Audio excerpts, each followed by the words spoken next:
All right, I'm going to go on to the Browns. I'm going to say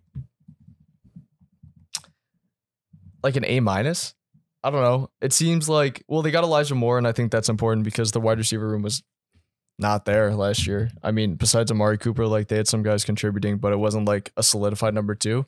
So if Elijah Moore can back up everything that he's been saying over the last year and prove that he's a number 2 guy, then I think that'll be a great trade. Not great trade, but a good trade. It seems like they re-signed a lot of the guys that they needed to. They also got Juan Thornhill. And yeah, I don't know. It seems like actually a pretty underrated offseason from the Browns. No, yeah, and one more thing I just wanted to highlight too real quick about this. Like you're saying, I think A- is like the perfect little, it's the perfect grade.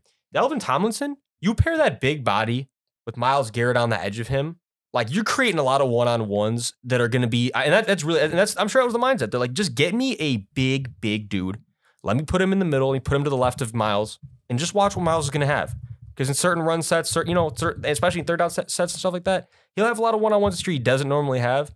And I think that's the biggest move I look at from the Browns this offseason where I'm like, all right, you know what? Because how much was the contract to? $57 million? Big signing, but you got to do stuff like that when you're going for it. And I think this is one of those underrated signings from the offseason. So yeah, they also added Maurice Hurst too. And I think another D tackle. And I didn't even realize that they were this bad against the run, but they gave up 135 yards per game on the ground. So it's clear that they wanted to address that, and they did. So, I mean, hats off to them. And nobody's really even talked about it. You know what? It feels like we're kind of the first one, too, besides like Browns beat writers and stuff. So shout outs to us, that Browns interior coming together. Yeah, I actually like the Dalvin Tomlinson signing. I think Myles Garrett, right? Yeah. Well, I don't know why I was blanking on his name. I'm not going to lie. People just call him Miles so much. Bro, like, real quick, I've been paying so much attention to baseball and like March Madness. Saying all these NFL players, I'm just kind of like tweaking on the names. You're getting back in the rhythm, bro. It's okay. We're all, we got to get back in the rhythm.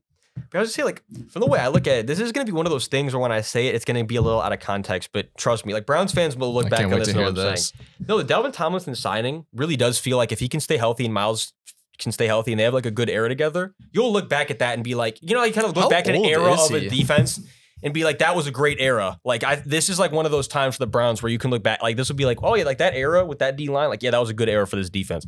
Defense is about to be stout for a long time, it looks like.